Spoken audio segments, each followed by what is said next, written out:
Good evening, ladies and gentlemen. My name is Joe Nagy, and welcome to Politics in the Pub and the discussion, Islamophobia in Australia, the politics of race hate in neoliberal Australia. We are privileged to have expert speakers on this subject. Professor Jock Collins, Professor of Social Economics, UTS Business School. His research interests on an interdisciplinary study of immigration and cultural diversity in the economy and society.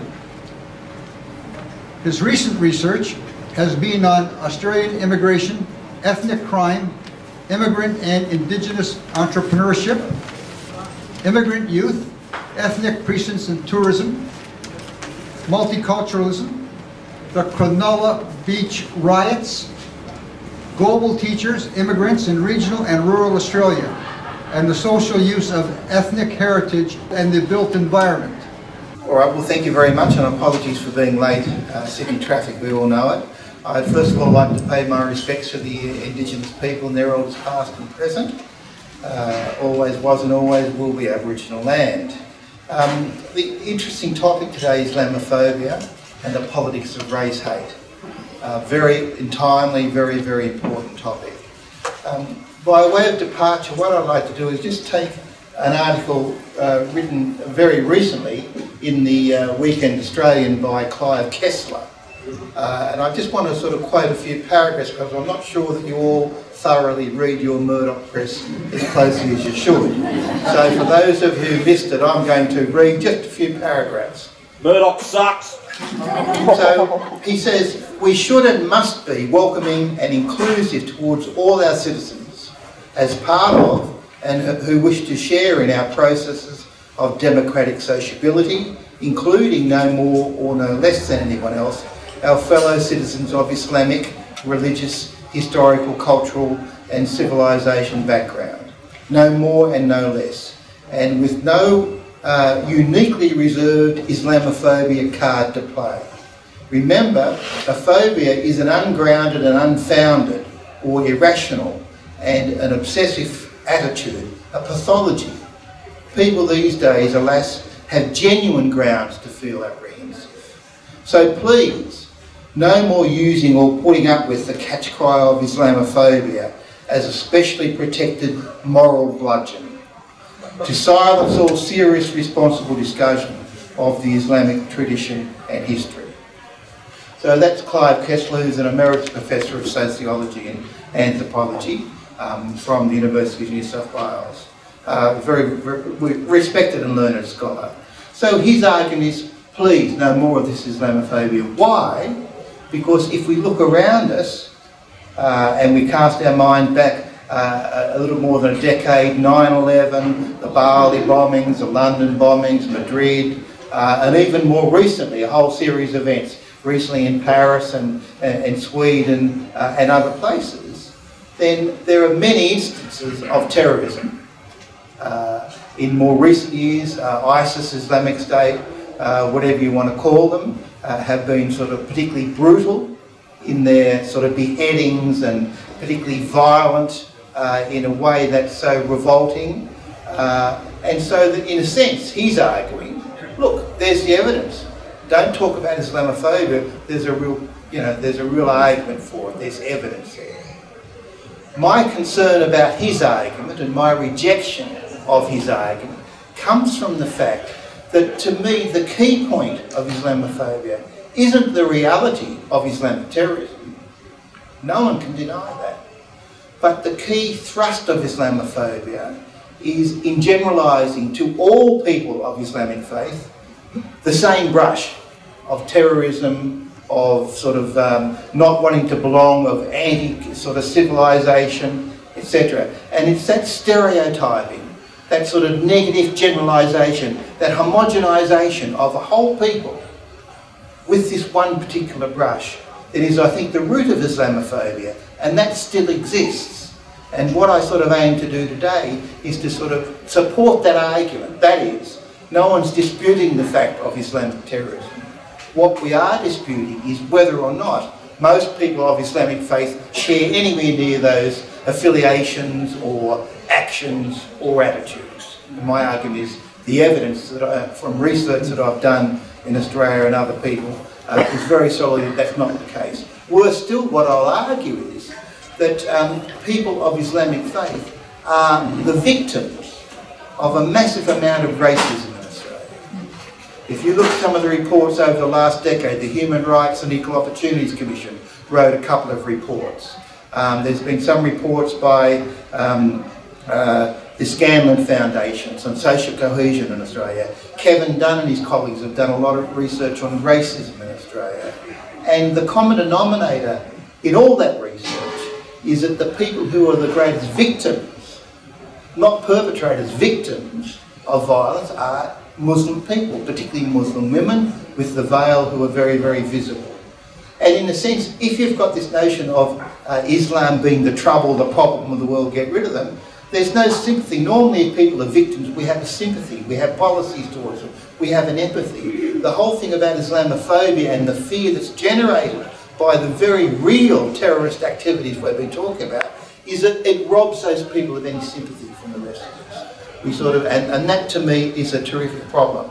Now, what I basically argue is that if you read Arun Kunda Nami's book on The Muslims Are Coming, which is published by Verso 2014, he says, and I agree with this, is that Islamophobia is a form of structural racism directed at Muslims. A form of structural racism. And I think bringing the word racism into this discussion is very appropriate. Why? Because racism and the experiences of race in Australia, whether it's Indigenous people or whether it's Chinese or Italian or Middle Eastern or a whole range of immigrants, is that we sort of smear them with the whole brush. There's a homogenisation, there's a lack of specificity, there's a lack of differentiation, there's a lack of nuanced attitude and analysis that permeates that. And I'll demonstrate this in my brief talk, and please give me a nudge when I've spoken for too long, that I think exists very strongly in the evidence today to make the argument that there is Islamophobia today, very, very strongly. It's a very, very serious problem in Australia that needs to be addressed because we've got people at the highest political level in Australia who are just waiting to play that particular card, the card of xenophobia, the race card that his mentor John Howard played in the 2001 election, the Tampa overboard, the Chiltern overboard sort of election. That's waiting there in Tony Abbott's back pocket, and we'll see it played very strongly because let's face it, he's got not much else going for him.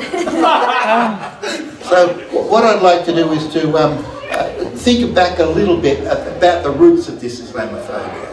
Now, in many ways, the roots of this predate 9/11.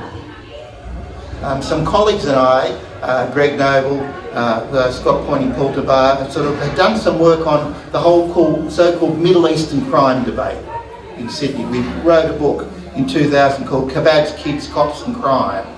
And you may remember that Bob Carr was Premier. He just changed the name of the Ethnic Affairs Commission to the Community Relations Commission because he said the word ethnicity is no longer salient today in Australian life. The very next day, he was in the paper talking about ethnic crime. Ethnicity has no salience other than with respect to criminality. Middle Eastern crime gangs everywhere. Who were they? Where were they? What were they from? You know, all these who are these Middle Eastern people? Which countries we talk about? And we talk about Muslims and Maronite Catholics and none of that sort of detail except their Middle Eastern crime gangs. And think about the politics of that. When there was a crime attack, what did they do? Let's bring in the imams. They can talk to their youth and get them on track, right? The Anita Cobby murder, you may remember, really vicious murder. In fact, it's just been celebrated in anniversary recently, right? The people who were jailed for that horrific rape murder, the Murphy brothers, three of them and accomplices. Did anyone call in the Catholic Archbishop? Did anyone say, can you deal with your Catholic crime? This is because, no, they were us, right? Whereas this Middle Eastern mob, that's them, that's different, that's their problem. And the disproportionality, they said, look, all these ethnics, they've got this sort of conspiracy of silence, they won't talk to each other. At the very same time, there was a horrific murder on Stockton Beach You all know Stockton, Newcastle. You can't get a more white, red, sort of working class place than Stockton. Conspiracy of silence. No one talked to the cops. It took them months and months and months to sort of get that sort of victim. Why? Because in all cases people are afraid to talk. They're afraid, they're worried of consequences of what might happen. It's not a specific ethnic thing, a cultural thing, a religious thing. It's just a natural response. But once again, the way in which the way in which this is analysed, the discussion about it, is to slam not the individuals, and there were Middle Eastern gangs, and there are Middle Eastern gangs, no debating that, but the whole community is tarred with that same brush. Just like today, the worst form of crime is terrorism, and the whole Muslim community in Australia, and indeed the world, is being sort of smeared by this brush. You're all terrorists, you're all antisocial, you're all a problem. And I think that's a real issue. There's a moral panic, a disproportionate response to it that comes with, as I mentioned, sort of lack of any specificity about that. Now, I did some research, and have been for the last decade, in Sydney, in Western Sydney, where all this happens, right? This is where they all live. And this is the real bad, don't go there, you won't get out alive sort of stuff, if you read some of the media. Some of you like me, might have grown up in Western Sydney. I grew up in Auburn, and you know, sort of the reality is very different. But anyway, here's the argument, so we did some research. In 2007, I did some research with Carol Reid on young people in Western Sydney, 80% of which were immigrants of a non-English speaking background. And 3 years later, 2010, I did some work with Andy Yakovovich and Watha Chathik and others on specifically Muslims in that part of Sydney, but also in Melbourne and Darwin. Now, what came out of that evidence-based research, rather than the generalisations, is that young Muslim people were terrifically aspirational. They saw a strong future for themselves in Australia. They thought that they'd sort of achieved these goals. They owned their local place. They felt ownership of their neighbourhood. They had multicultural friendship networks. They weren't sort of living parallel, separated lives that people are worried about in some other countries.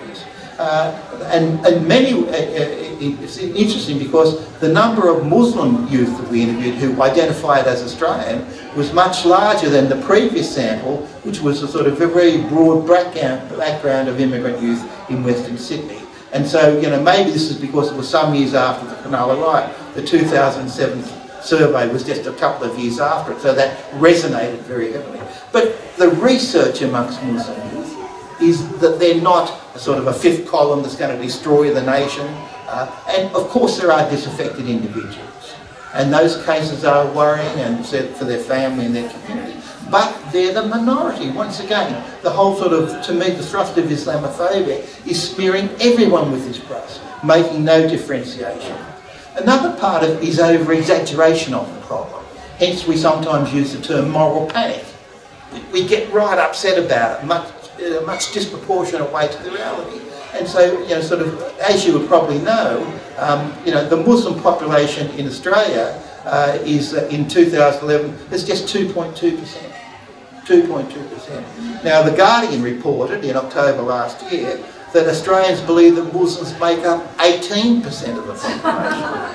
18%, not 2.2%. Where does that come from? This is the Islamophobia. This is the fear. This is the painting of the exaggeration of the problem. And if you look at, you know, sort of where the Muslims come from, Australia, 1/3, Lebanon, Turkey, Afghanistan, Pakistan, Bangladesh, Iraq, Indonesia, Bosnia, Herzegovina, Iran, all this. Does that differentiation ever figure in anything? No, you don't need to worry about that sort of stuff. No, we don't need to get into any of the nitty-gritty. And where they all live in these enclaves. They're going to be sort of really dangerous parts, the frontline suburbs that you might remember Jeffrey Blaney was worried about, the frontline suburbs of Sydney where the Asians were living, and that was going to be where the sort of conflict and the war was going to happen, and the same sort of stuff here. But if you look at those neighbourhoods, they're very, very dispersed. Hurstville, I think, is the neighbourhood, the LJ with the highest concentration of any one ethnic group, and that's the Chinese, and that's I think about 20% of the population. So sort of all Sydney neighbourhoods, and particularly in Western Sydney, are multicultural, massively diverse. They're not sort of enclaves of anyone.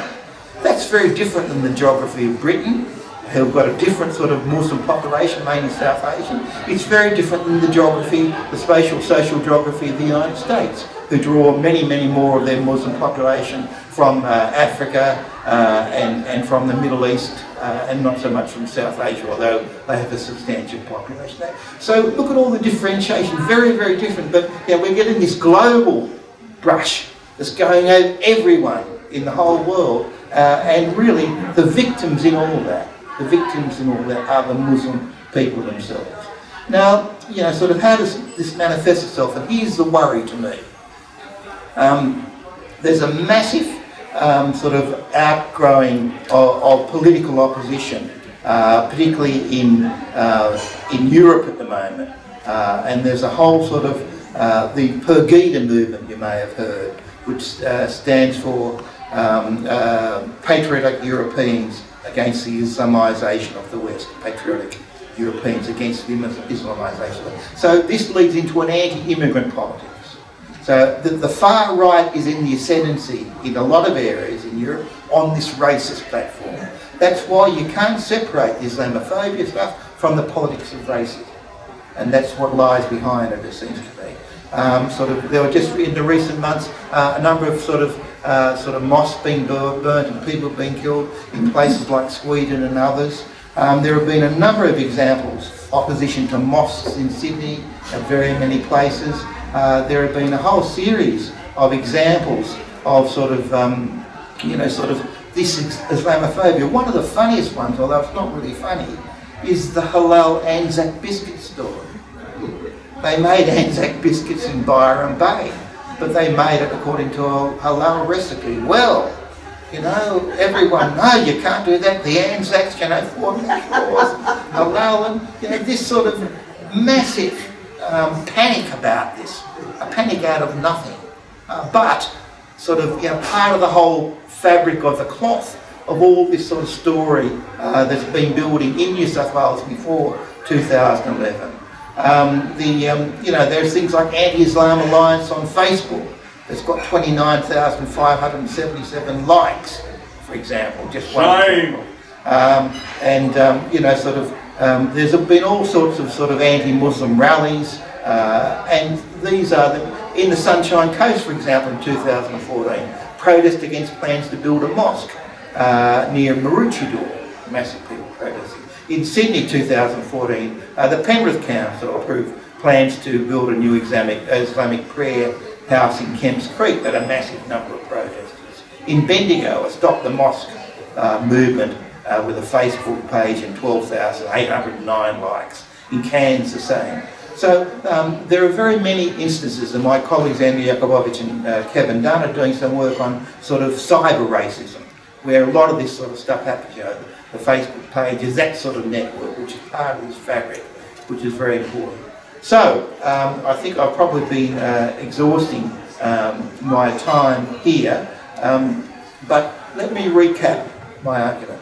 Clive Kessler says Islamophobia is nonsense because there's real reason to be fearful of Islamic people.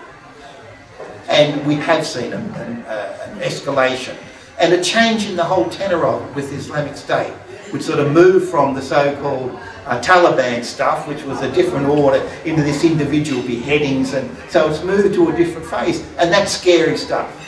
Right? None of us likes that. But at the same time, sort of the world's Muslim population, sort of doesn't deserve to be smeared with that. For most of the research we did with Islamic youth, and most of the research done in other countries in the world with Islamic youth and others, that most Islamic people are very positive, very sort of good citizens, and they're not at all tracking with the terrorism. You might remember Samuel Huntington, who talked about clash of civilizations. And he said, look, the Cold War's gone.